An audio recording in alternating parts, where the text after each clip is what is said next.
할렐루야. 네. 이렇게 영상이 뚝 끝나면 그 바톤을 이어받아서 가야 될 제 입장이 난처해져요. 그래서 우리 방송실은 배려해 주시면 감사하겠습니다. 조명도 켜주시고요. 여러분 참 무덥습니다. 우리 옆에 분하고 인사하시겠습니다. 더위에 안녕하십니까? 네, 정말 요즘에 그 인사가 절로 나와요. 이 밤잠을 자는 것이 참 이게 얼마나 힘든 일인지 시간별로 깨는 것 같아요. 네, 여러분 정말 무더위 하나님의 은혜 가운데 잘 이겨내시고 건강 해치지 않는 이 여름.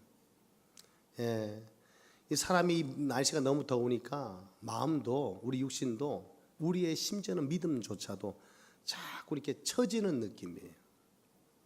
여러분 이제 하반기 본격적인 시작입니다.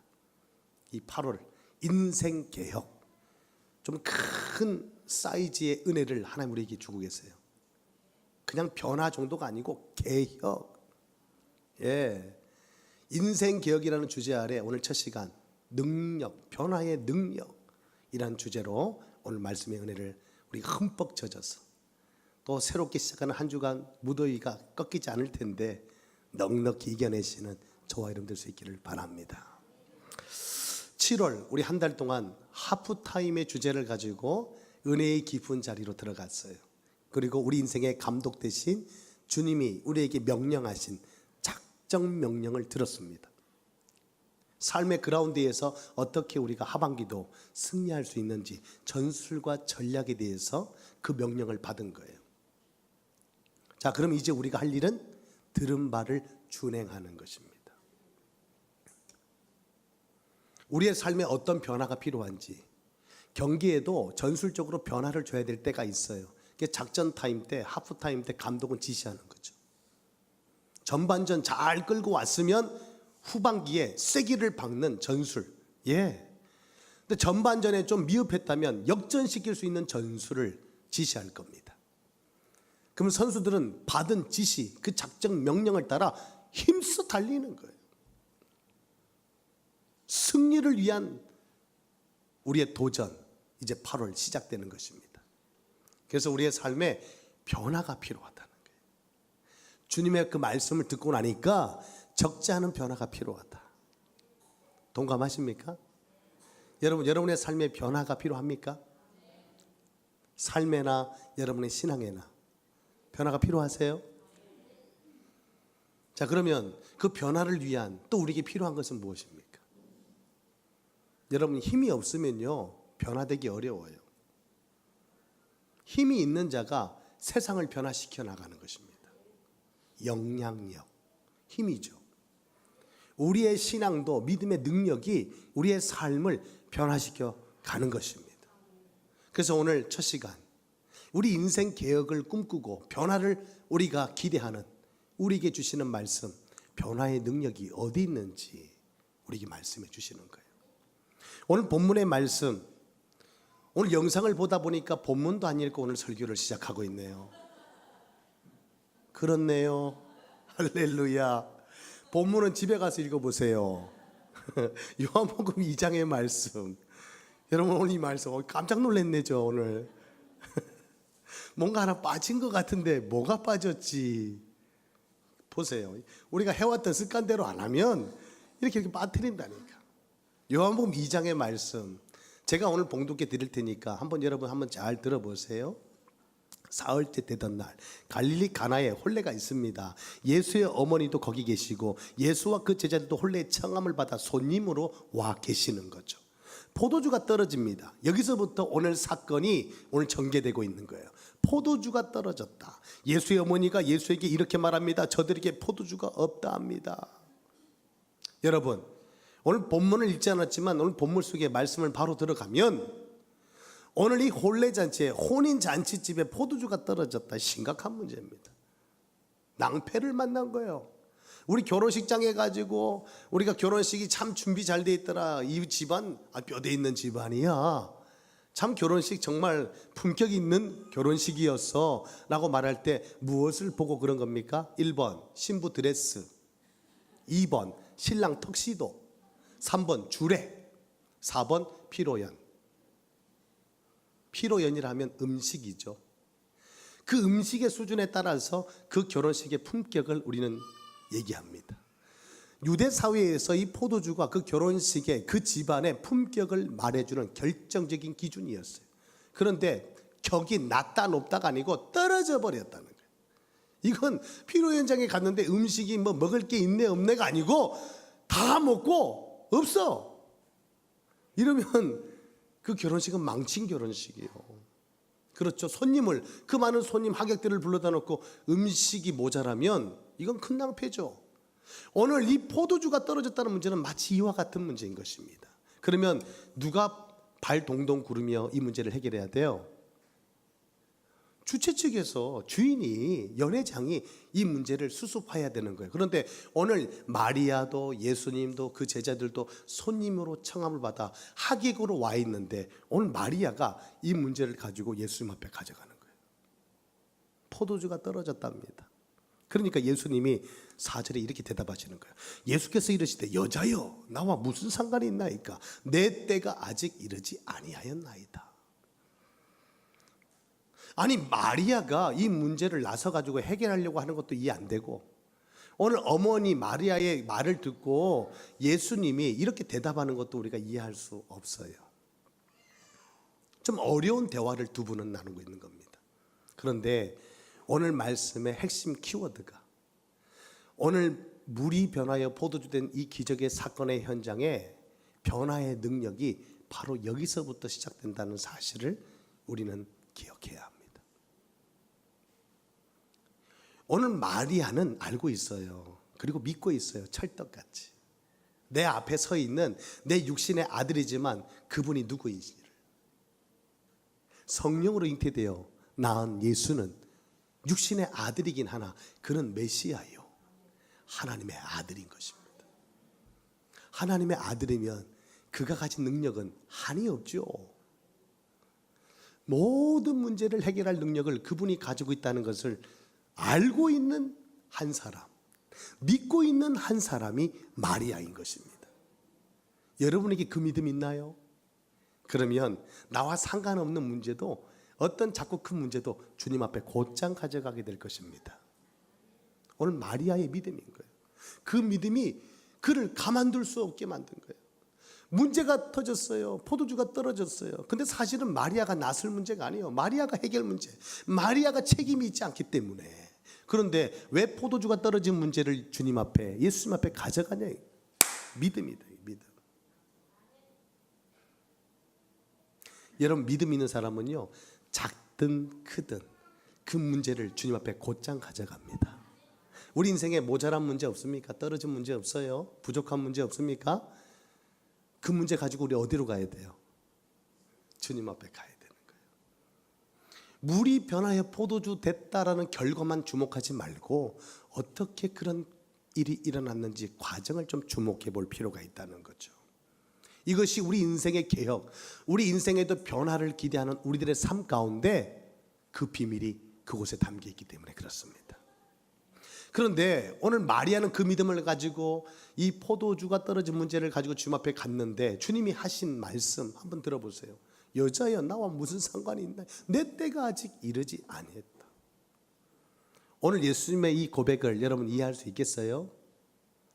일단 우리의 정서에 걸리는 게 여자여, 어머니한테 여자여, 이런 네 가지가 없는 아들의 말이 어디 있어요? 그런데 여러분 오해 마시고, 유대 사회에서 어머니에게 여자여라고 하는 표현은 극존칭에, 우리로 말하면 여사님이라는 존칭어입니다. 그러니까 여러분 너무 오해 마시고, 어머니를 높여드리면서 예수님이 하는 말이 나와 상관이 없는 문제입니다. 어머니, 그리고 내 때가 아직 이르지 아니했습니다. 여러분 이해하실 수 있겠어요? 이 말을? 그런데 마리아는, 그 어머니 마리아는 이 말을 대번 알아들어요. 그리고 알아들은 그 어머니가, 마리아가 하인들을 불러 모읍니다. 5절 그러면서 하인들에게 하는 말, 너희에게 무슨 말씀을 하시든지 그대로 하라. 예수님이 이렇게 말할 때 그 말의 의미를 묻지 않았어요. 왜? 알고 있으니까. 그리고 하인들을 불러다 놓고 이렇게 말하는 거예요. 무슨 말씀을 하시든지 그대로 하라. 이분이 누구인지, 그 말의 의미가 무엇인지 따지고 묻지도 말고 무슨 말씀을 하시든지 그대로만 하라. 이게 지금 마리아 속에 있는 믿음인 거예요.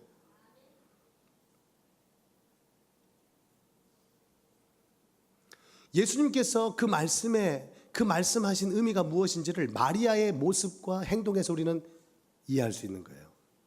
내 때가 아직 이르지 아니했다. 이 말은 내가 무슨 말을 해도 어떤 행동을 보여도 이들은 이해하지 못할 것이고 믿지 못할 거야. 그러니 의미 없지. 하나님의 크신 능력이 어디 있습니까? 우리의 믿음은 언제 어디서 나타납니까? 여러분, 그 능력은, 하나님의 심히 큰 능력은 오늘도 말씀 가운데 담겨 있는 줄 믿습니다. 그런데 문제는 말씀을 들을 귀가 없다 이거예요. 도무지 그 말씀이 무슨 의미인지 이해할 수 없다 이거예요. 그러니 그 말씀에 우리가 반응합니까 안 합니까? 못하죠. 그러니 내 때가 아직 이르지 아니했다. 주님이 역사하실 수 있는 능력이 없는 게 아니고 주님이 무슨 말씀을 하시는지 그 말씀에 반응할 자가 없다는 거예요.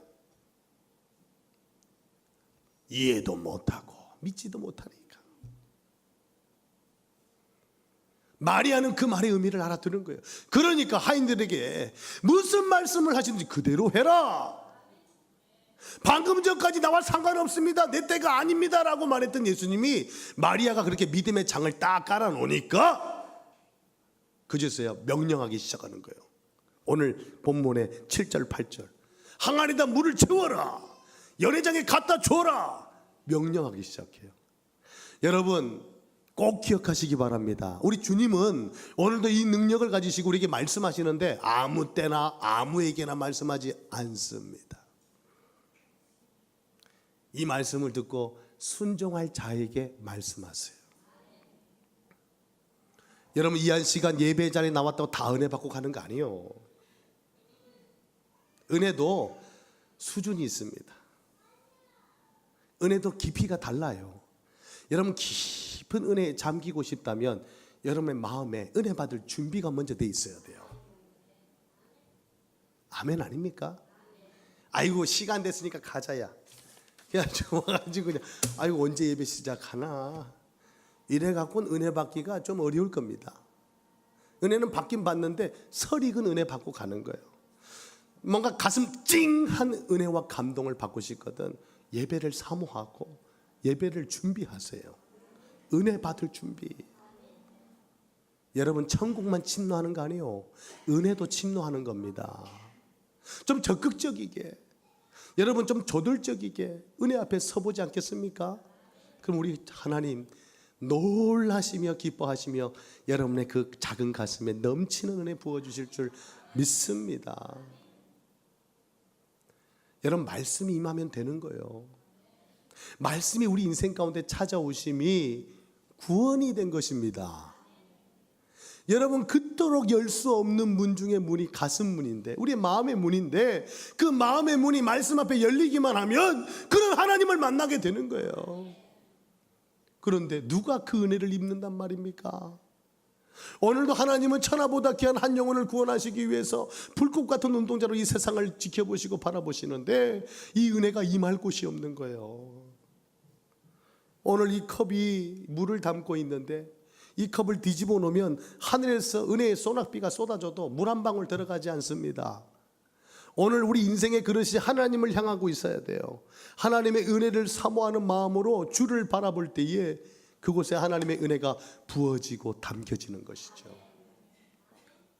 아무에게나 아무 때나 말씀이 주어지지 않는다는 것. 준비가 되니까, 이 말씀에 준행할 준비가 되니까 주님은 비로소 명령하기 시작하는 거예요. 항아리에 채우라, 연회장에 갖다 주라.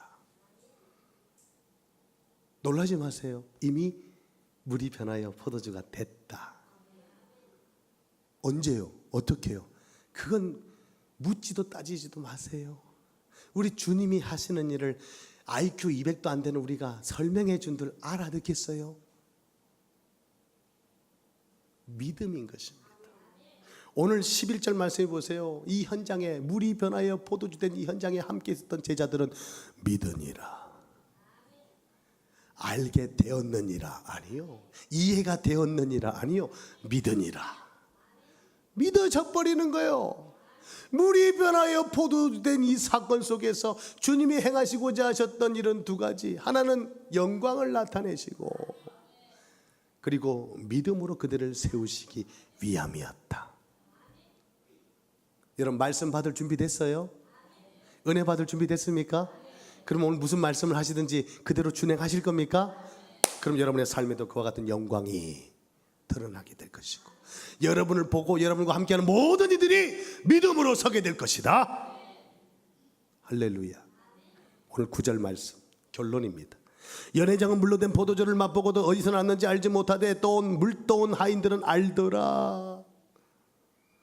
여러분 물로 된 포도주를 맛본 사람, 이 연회장은 맛보고도 몰랐어요. 그런데 심부름만 했을 뿐이에요. 수종만 들었을 뿐인데 하인들은 알더라. 여러분 오늘도 하나님은 살아계십니다. 오늘도 말씀 가운데 일하고 계십니다. 그런데 우리가 이것을 어떻게 알고 보느냐? 수종 들 때, 순종할 때 알게 되고 보게 된다는 거예요. 하나님의 일하심을 보고 싶습니까? 왜 이쪽에서만 아멘이 나오고 이쪽에서는 아멘이 잘 안 나오네 지금 보니까. 이쪽만 보고 오늘 말씀을 전해야 되겠다. 여러분 우리가 수종 들면 이해되는 거 아니고 하나님의 일하심을 보게 되고 믿게 되는 거예요. 8월입니다. 인생 개혁을 선포하셨어요. 인생 개혁이다.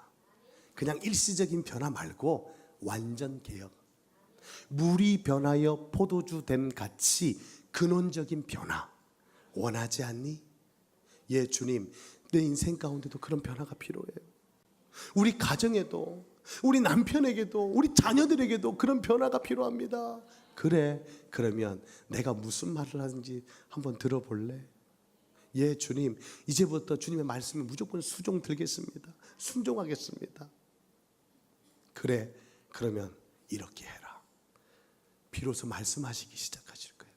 그 명령을 부여잡고 아기까지 물을 채웠던 하인들처럼 끝까지 이해가 설사 안 돼도 오늘이 아닐지라도 끝까지 순종하며 나아가다 보면 어느새 물이 변하여 포도주 되어 있는, 오늘 연회장이 외칩니다. 어떻게 이 집은 좋은 포도주를 남겨두었다가 시간이 가면 갈수록 좋은 포도주를 내냐.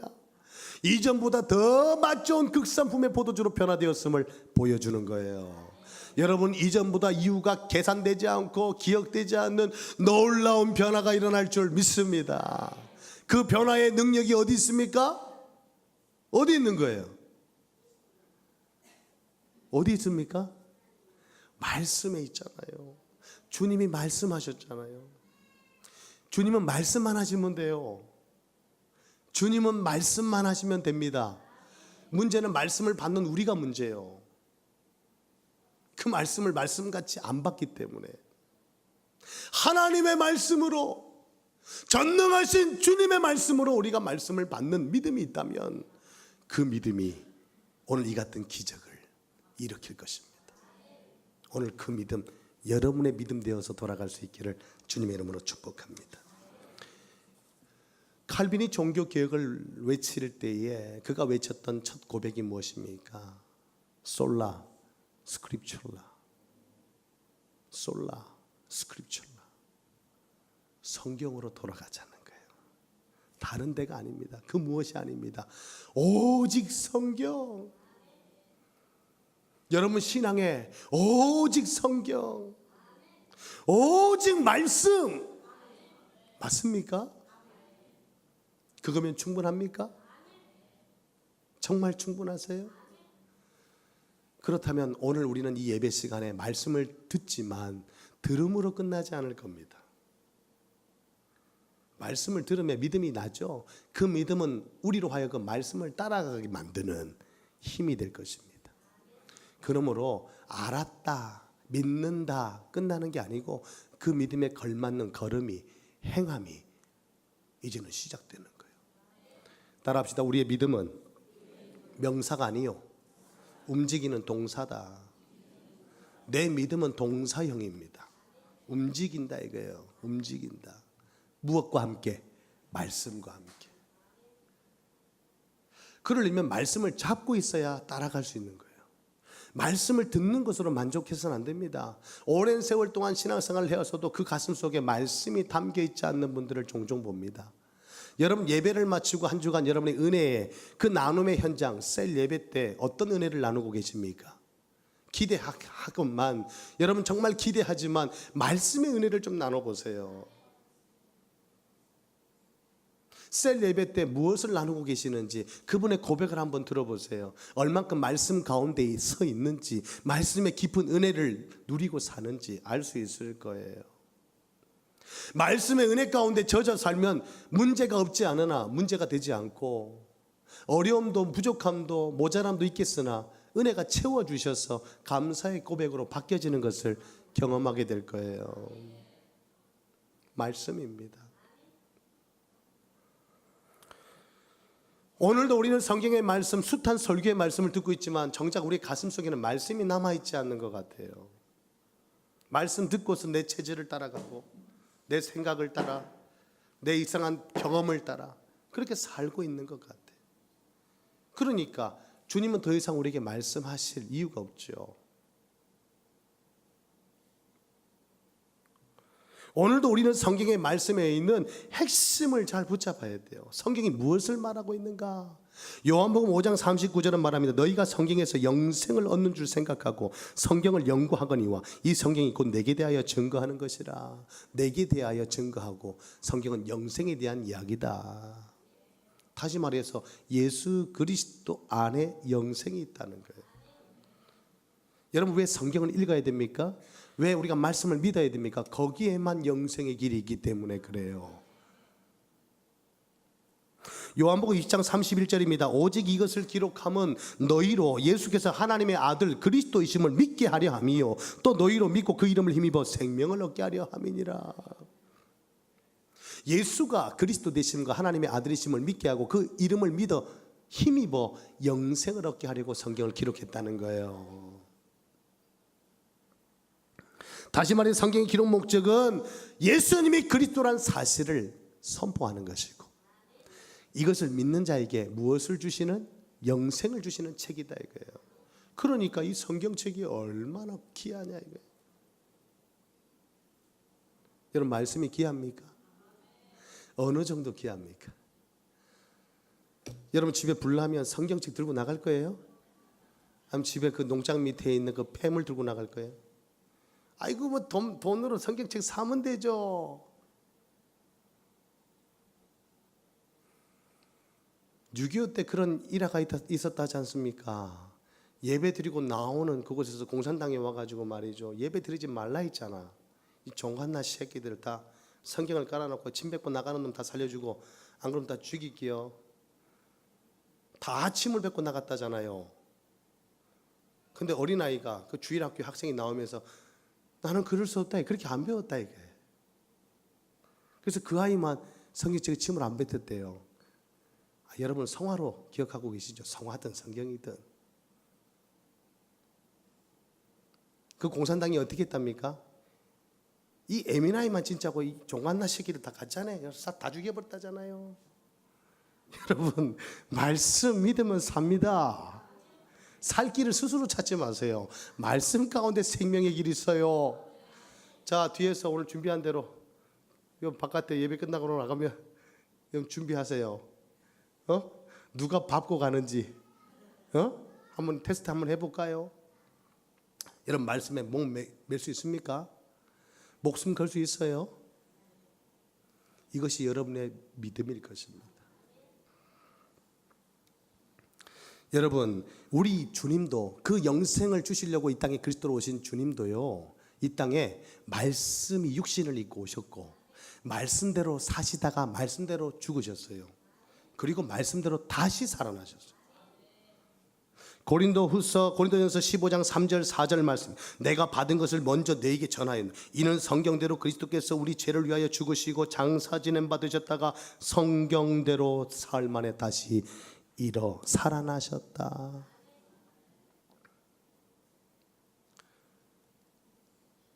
예수님이 40일 동안 금식 기도를 하십니다. 그리고 광야로 마귀에게 이끌려가서 시험을 받습니다. 그때 예수님이 한마디면 끝낼 수 있는데, 예수님은 이미 마귀를 이길 수 있는 권세가 있는 분이신데 어떻게 마귀를 물리치셨는지 마태복음 4장 우리에게 상세하게 말씀해 주고 있어요. 마태복음 4장 3절 4절, 시험하는 자가 예수께 나와서 이르되 내가 만일 하나님의 아들이여든 명하에 이 돌들로 떡덩이가 되게 하라. 40일 동안 금식 기도를 하시 얼마나 시장하시겠어요. 이것을 노린 것입니다. 그 틈을 노리고 이렇게 유혹하는 거예요. 그때 예수께서 대답하시되 이르시되 기록되었으되, 뭐라고 말씀하시는 거예요?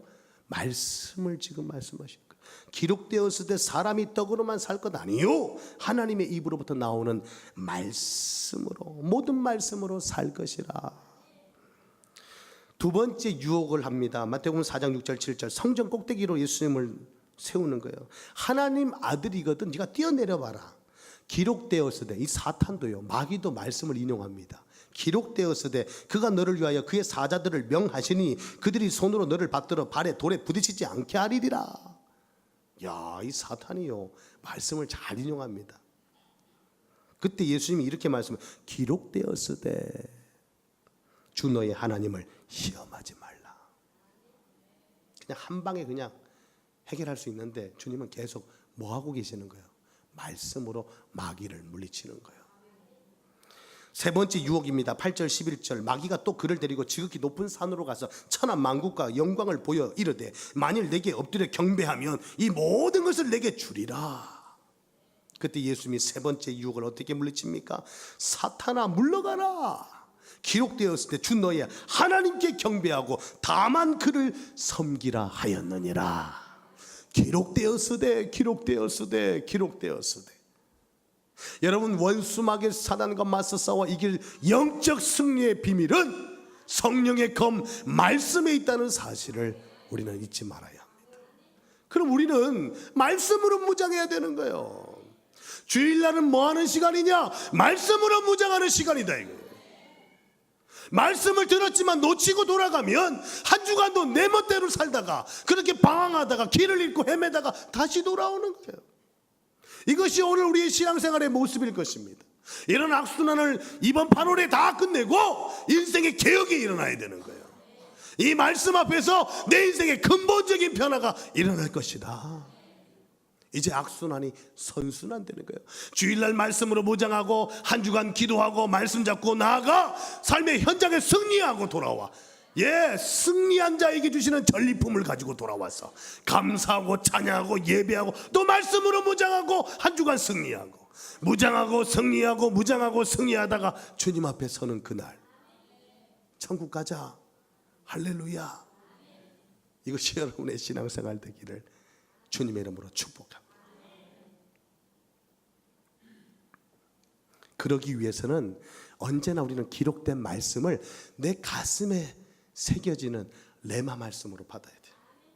성경에 기록된 말씀을 로고스라 하고, 여러분 내 가슴에 새겨지는 말씀을 레마라 하는데, 레마의 말씀을 오늘도 받아야 돼요. 일명 메시지. 오늘 설교 말씀 속에서 나를 향한 메시지가 있다는 거예요. 여러분에게 편지 한 통을 제가 씁니다. 편지를 쓰는데 오늘 날씨가 덥죠? 힘내십시오. 삼계탕도 한 그릇 드시고, 이런 얘기 하다가 진짜 하고 싶은 말이 있을 거 아니에요, 편지를 쓸 때. 근데 막 삼계탕 끓여 먹으라는 소리에 언약을 잡고 삼계탕만 끓여 잡수고 계시면 됩니까? 진짜 편지 쓴 사람이 하고 싶은 말을 잘 새겨들어야지. 메시지가 있다, 이게 편지에는. 안 그래요?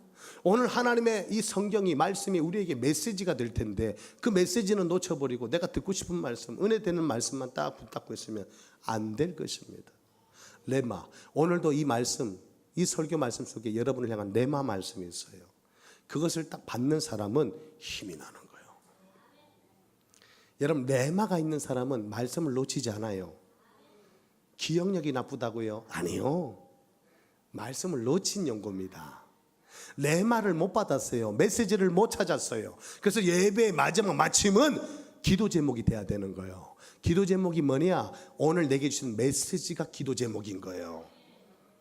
이거 하다가 초대교회는 불 받은 거 아닙니까? 능력 받은 거 아닙니까?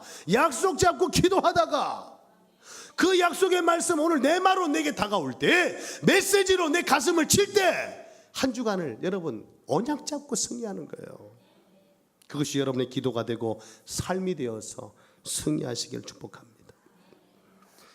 여러분, 이 말씀을 가슴에 품고 메시지를 잡고 있는 사람은 시편 1편 2절처럼 주야로 그 말씀을 묵상하는 자가 돼요.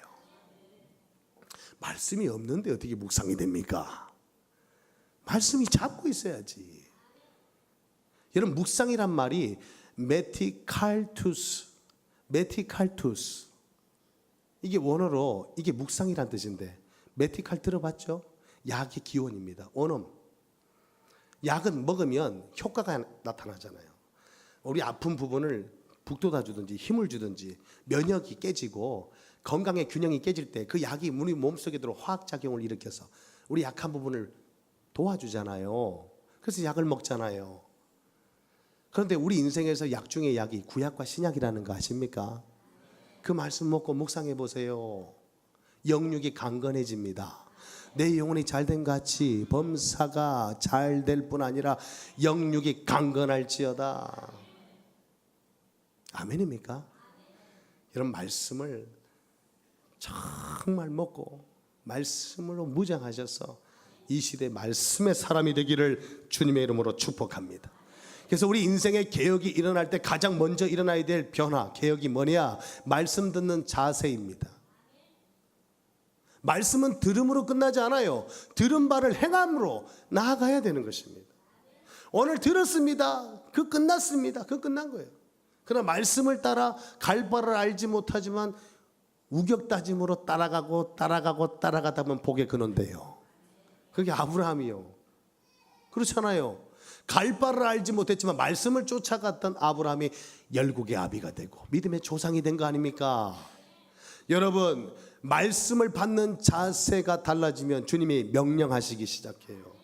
그리고 그 말씀이 내 안에 가슴으로 부딪힐 때, 오늘 그 말씀이 묵상될 때 여러분의 삶에 나도 모르는 사이에 내 삶이 변화되어지고 내 환경이 변화되어져 가는 것을 여러분은 목도하게 될 것입니다. 변화는 말씀의 능력 속에 있어요. 내 힘으로 내 노력으로 우리가 변화를 시켜나가는 것이 아닙니다. 계시록 1장 3절은 말합니다. 이 예언의 말씀을 읽는 자와 듣는 자와 그 가운데 기록된 것을 지키는 자는 복이 있나니. 열심히 읽읍시다. 일주일이 가도록, 한 주간이 가도록 성경 한번 들춰보지 않는 우리 신앙생활 건강하다 말할 수 없어요. 여러분, 오늘 말씀으로 돌아갑시다. 다시 복음 앞에 멜로디를 잊었네. 여러분, 다시 복음 앞에, 성경 앞에, 말씀 앞에 내 인생을 한번 세워보자 이거예요. 그게 예배 아니겠어요? 예배입니다. 그래서 저는 여러분에게 고생시키려고 이 말 하지 않아요. 새벽 예배 한번 세워보세요. 신납니다. 목사님 또 우리를 새벽 예배 나오라고 하네. 고생시키네 하지 마시고 말씀의 맛을 보면 나도 모르게 눈이 떠져요. 그리고 매일 아침 여러분이 성경을 펴도 은혜가 될진데, 그냥 내가 혼자 성경을 읽어도 복이 될진데, 오늘 말씀을 잘 묵상해서 여러분에게 그 은혜를 풀어 헤치는 예배 자리에 나올 수 있다? 이건 수준이 다른 거예요.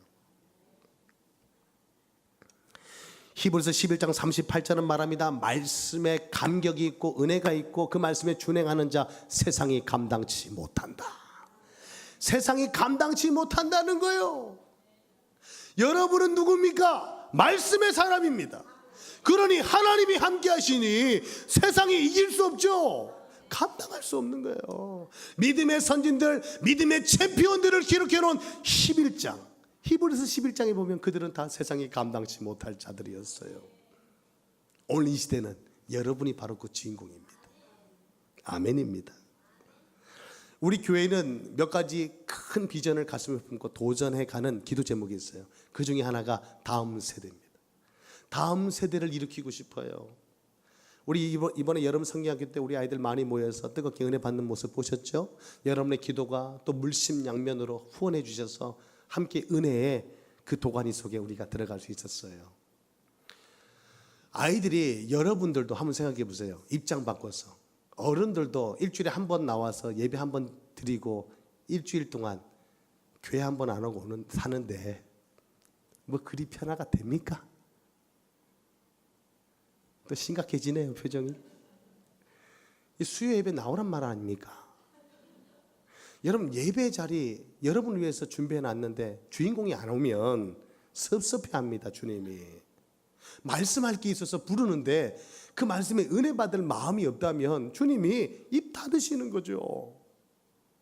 여러분, 은혜를 사모하시고 나오세요. 수요 예배 자리, 우리 금요 기도회가 없잖아요, 우리 교회는. 할렐루야. 금요 기도회 한번 우리 부활시킬까요? 얼마나 정신없는지 한번 해볼까요? 제가 여기 오기 전까지 금요 기도회 계속 인도했는데, 고개 돌리면 예배예요. 주일 예배 지나고 나면 수요 예배 돌아오고, 수요 예배 돌리면 금요 예배고, 금요 예배 지나면 또 주일 예배 돌아오고, 또 수요 예배 오고. 이게 정신없이 돌아갑니다. 근데 우리는 그래도 수요 예배 맞추고 그러면 여유가 좀 만만해요. 그럼 수요 예배는 어떻게 해야 됩니까? 생명 걸어야죠. 특히 리더로 세워지고 섬기는 분들 예배 자리 목숨 거세요. 아니면 그 차고 있는 완장을 내려놓든가. 예배 자리는 하나님이 여러분을 붙드시는 자리입니다. 여러분을 세우시겠다고 힘주시는 자리예요. 여러분을 괴롭히려고 목사가 여러분을 목줄 잡고 있는 자리가 아니고 하나님이 여러분을 붙드시겠다는 거 아닙니까? 말씀하시겠다잖아요. 우리 아이들이 주일학교 나와가지고 한 번 예배 30분 드리고 갑니다. 천방지축으로 삽니다. 그래가지고 애들이 무슨 변화가 있겠냐 싶어요. 그래서 하나님 앞에 거룩한 부담을 안고 도전장을 냈어요. 하나님, 우리 생수의 강교회 다음 세대를 일으키고 싶은데 어떻게 하면 좋겠냐고. 그때 하나님 제게 감동 주시기를 주일학교를 평일학교가 되게 하라. 매일 교회에 출석하도록 해라. 그리고 주일날 예배 1시간 30분 드리는 예배를 매일 월요일에도 교회 오고 화요일에도 교회 오고 와서 채플 드리고 공부하고 밥 먹고 놀이 학습하고 집에 돌려보내라. 맞벌이 부모에게 큰 힘이 될 것이다. 그렇게 하면 가랑비에 옷 젖듯이 애들 생각 속에 무의식 속에 말씀이 들어가는 거죠. 주일학교가 평일학교 되는 우리 생수의 강교회, 소망이 거기에 있습니다. 이것이 우리가 지금 기도 중에 준비하고 있는 도심형 대안학교예요. 도심형 대안학교. 공부는 학교에서 해라. 교회에서는 복습하자. 그리고 놀고, 많은 시간 놀고 기도하고 채플 드리고 영성 인성을 다듬어주면 학습은 되는 겁니다. 세상은 1등 만드는 교육을 시키고 있지만 우리는 하나님의 비전을 찾아가는 교육이 필요한 거예요. 지식 중에 지식은 하나님을 아는 지식이 최고봉이요, 하나님을 아는 지식을 넣고 세상 지식을 넣어야지. 아멘입니까? 우리 교회 그런 교회입니다. 여러분, 좋은 교회를 섬기고 있다 자긍심을 가지시고 기도로 함께 해주시면 좋은 일이 일어날 줄 믿습니다. 우리가 인생을 살아가면서 때문에 놓치지 말아야 될 한 가지, 결코 범하지 말아야 될 죄악이 하나 있는데 그게 뭐냐? 말씀의 울타리를 벗어나지 않는 거예요. 말씀이 여러분을 붙들고 있다는 사실. 오늘 이 한 시간 예배 여러분은 어떻게 해서 예배 한 시간 지키고 여러분 이렇게 헌신하고 돌아간다고 생각하지만 착각이에요. 말씀이 여러분을 지킵니다. 이 예배의 자리가 우리 인생을 지킨다니까요. 이걸 모르면 예배 자리로 나오는 게 힘들죠. 그런데 이 은혜를 맛보면 예배가 되어지는 거예요. 맞습니까? 그 은혜를 여러분 누릴 수 있기를 바라요. 형제들아, 내가 너희를 위하여 이 일에 나와 아볼로를 들어서 본을 보여준 이는 너희로 하여금 기록된 말씀 밖으로 넘어가지 말라. 기록된 말씀 밖으로 넘어가지 말라는 거예요. 그러면 여러분은 말씀의 능력을 날마다 누리며 살게 될 줄 믿습니다.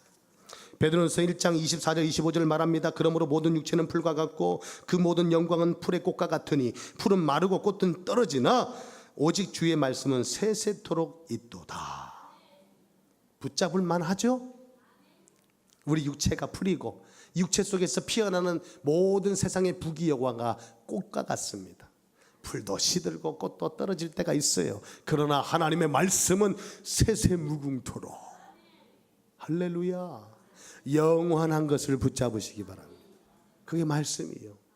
오늘도 이 시간 말씀에 도전받고 은혜받고 돌아가는 여러분, 여러분의 인생의 개혁이 시작됩니다. 놀라운 변화, 근원적인 변화가 시작돼요. 여러분을 통해서 가정이 변화되고 세상이 변화되는 놀라운 역사 속에 하나님의 영광은 드러날 것이고, 여러분을 보고 만나는 모든 이들은 믿음을 얻게 되는 역사가 있게 될 줄 믿습니다. 한 주간도 이 믿음으로 승리합니다. 아멘.